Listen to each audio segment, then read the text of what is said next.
Been doing this for a while now. And, of course, we're live during the early NFL 1 o'clock games. And then we do special halftimes and stuff. And we'll probably figure out even more halftimes as we go on.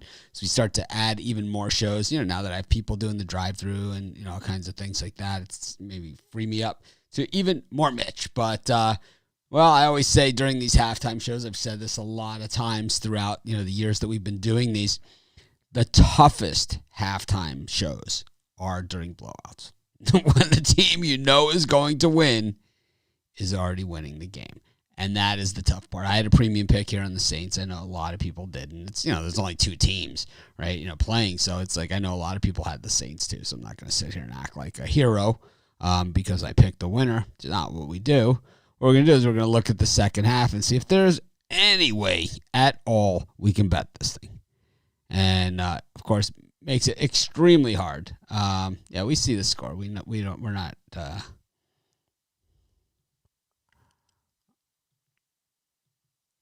Yeah, this one is all Saints. All Saints. We've said it a lot. I've said it a lot of times over this past year that Tom Brady's going to look back at. I'm looking at 3-3 on the day. So my clock didn't get cleaned. Definitely took some. I made some ones that I avoided some that wouldn't have worked out so well. I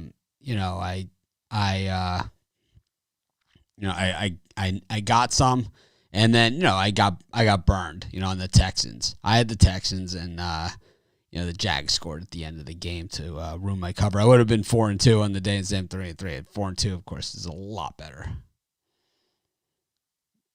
I don't know. What usually happens in these blowout games is the team that's up by a lot, they take their foot off the gas, is what they generally do. And they start resting people. So you got to really be wary of that. I would expect that in this game, though, that Tom Brady will probably come out of this game at some point as well. Tom Brady's they're gonna if this game goes 38-0, Tom Brady's gonna come out of this game, whether he likes it or not.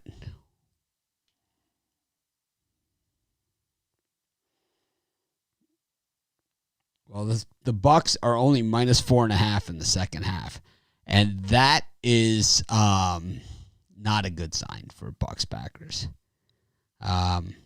Antonio Brown's not a factor. I think 23 is the total in this one. I expect to see a lot of backups in here after the third quarter is over. We're going to see a lot of backups for both teams. The Saints aren't going to say, okay, this game is over. They're not going to do that. The Saints are not going to say, well, the game's over. We'll just sit here and sit on our asses because, 4 touchdowns. Tom Brady can do that in 4 drives, right? And the field goals and the 2-point conversions and all that other stuff. We wouldn't put that past Brady.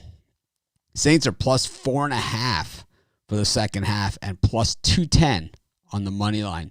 For me, I'm going to go +210 on the money line. It's the only thing here that looks remotely attractive as far as all of this stuff goes. So, I think that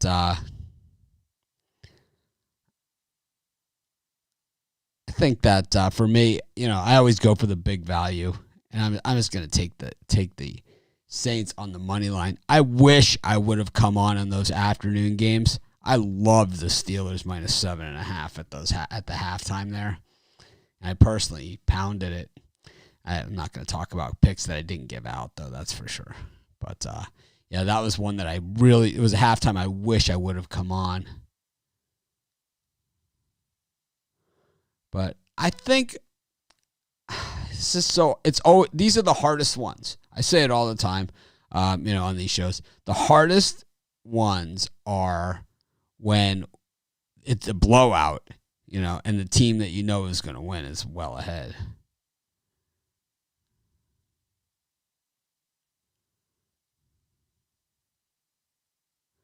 Well, line errors happen, and bets get voided on line errors all the time.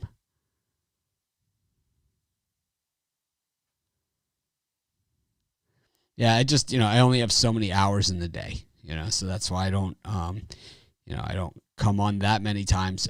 Adding the 5 o'clock show with the computer picks with Spread Knowledge next, starting this week, adding a 5 o'clock show, kind of a preview, so we're going to have, 2 hours of shows or we're going to have a show at 5. We got the drive through at 6.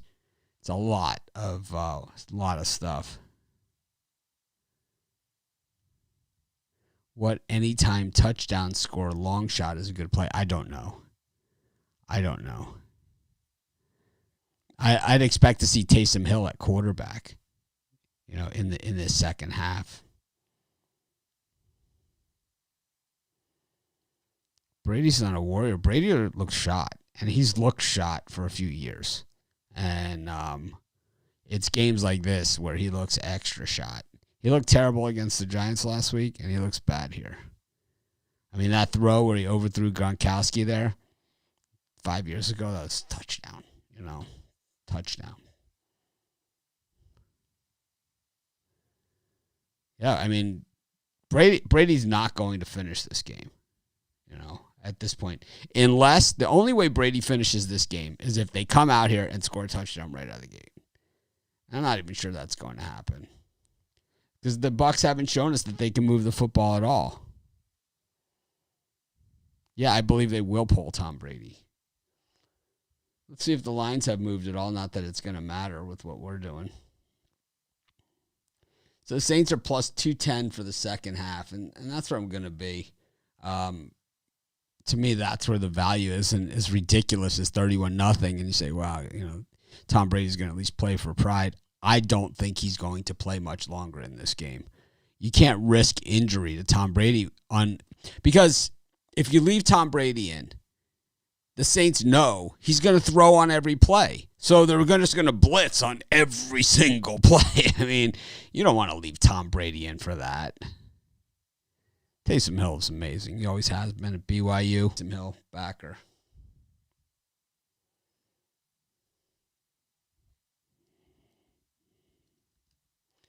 So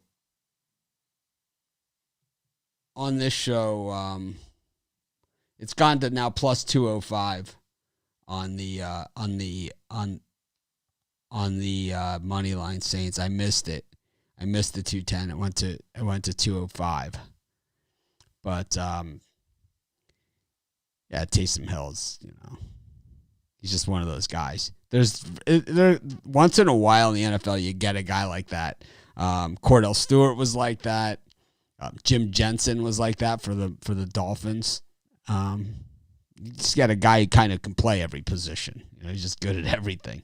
Taysom Hill is that guy, and a lot of teams wish they had him.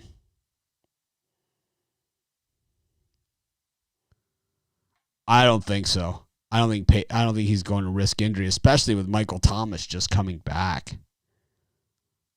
Tua looked good enough. I think winning on the road in that game was awesome. I had the Dolphins as one of my premium picks.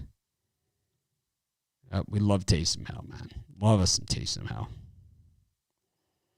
The run game is going to evaporate for Tampa Bay, and it's going to be the focus for the Saints. I don't know.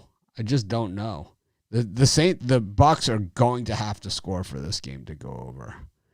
I mean, it's 3 touchdowns, right, for it to go over. The second half over is 23, so the indication is yes, it will. If you want to hedge out of your, if you have the over in the game and you just want to hedge out of the bet and not have to worry about it, just take the second half under. If it lands on 22 points for the second half, if it's 3 touchdowns in the second half and you have the over for this game, and there's 3 touchdowns scored exactly, you hit both bets. You'll have a 2-point middle.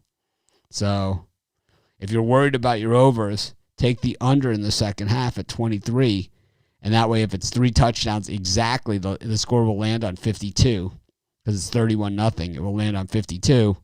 You will hit your under for the second half, and you will hit your over for the game. If that happens, or worst comes to worst, you win one, lose one, right? You could hedge out. So, if you're worried about your overs, I don't have a total on this one. I did a free pick on the total, but I didn't do an actual bet on it. I have the Saints here in this one. I should have done them. My big regret is that I didn't take the Saints money line. That's really what I'm regretting now.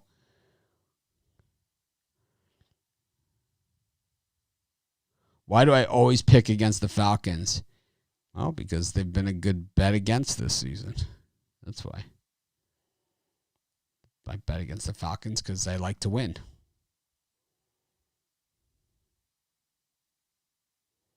Yeah. Well, it's hard to go to the running game. I mean, there will be some more running of the football for Tampa Bay, but it's more the keep them honest is what they'll do, is keep them honest, right? By running the football. My premium picks for today, I had the Texans, which did not win. I had the Steelers, which did not win. I had the Titans, which won. I had the Saints, which are winning, but they haven't won yet. And I had the Dolphins, which won. It was tough. That Texans game was tough. I mean, that's part of betting, right? I mean, it was just a tough loss, and those are that's part of the NFL. That was an NBA NFL style loss, right? Where you got it. Ah, crap, I don't got it.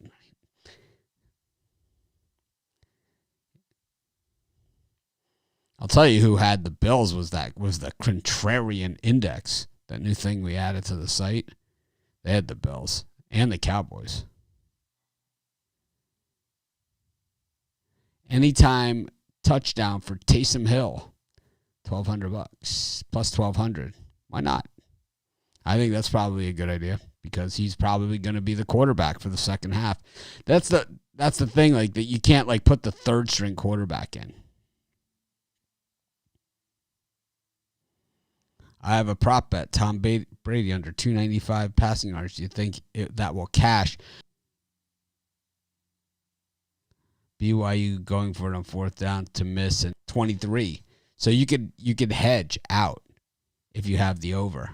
They're giving you a chance to hedge out. If it's 3 TDs exactly, you'll hit both bets. So any concern about it, I would get out. If you're ever concerned, you should get out. Be interesting to see who plays quarterback in the fourth quarter here for the Tampa Bay Buccaneers. I'm going to guess his name's not Tom Brady. And I'm going to guess it's not going to be Drew Brees here. For me, it's a 500 day for me. And, in the NFL, if you can squeeze a 500 day out or whatever, it's absolutely not horrible. It's not what you're looking for, but it's not terrible either. We're going to find out right here exactly how this game is going to go. The hedge opportunity was to take the under the second half for the people that had the over. Because that way, if there's 3 touchdowns exactly, you win both. I took the Saints on the money line the second half. We'll see how it turns out for us. It is burrito night here. Have a good night, everyone. I appreciate everyone who joins us. Be sure to hit the thumbs up. Be sure to subscribe to our channel. We're almost at 24,000 subscribers. Crazy. Of course, our goal is 10 million.